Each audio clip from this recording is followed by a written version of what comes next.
Good morrow, everyone. I'm Frank Morano.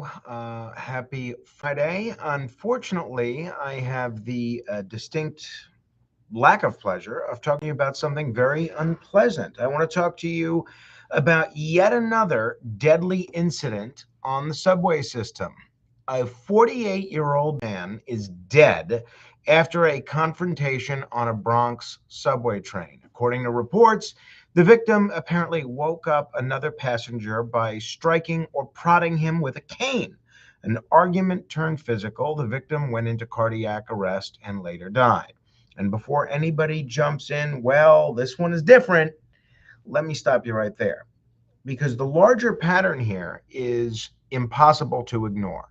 This is now the second subway murder in about a week. And every single time one of these incidents happen, we're told it's rare. I think that comes with the New York Times headline on these stories. Rare, rare, rare. At some point, if something keeps happening over and over again, maybe we should stop calling it rare. 9 years ago, New York City had zero subway murders. Zero. Zero. That's how many subway murders we had. Zero. Zero.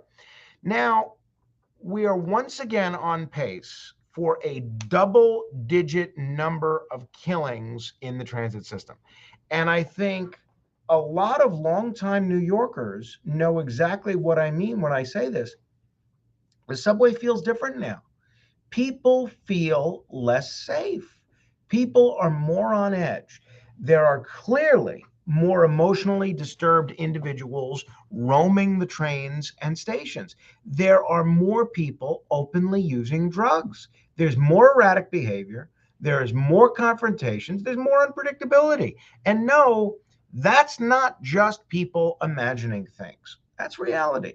Now, look, I understand some people get uncomfortable talking about this because they think acknowledging the problem somehow lacks compassion. I completely disagree.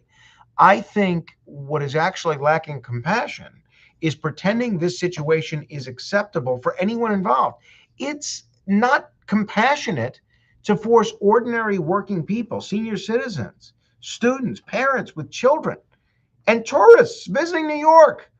It's not compassionate to have them navigate dangerous or chaotic conditions just to get around the city.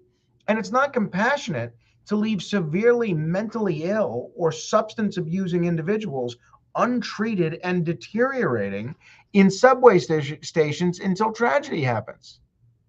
It's not compassionate. It's not kind. There's nothing kind about that. It's abandonment. We're abandoning everybody. We're abandoning our commitment to public health and public safety and to these individuals that need help.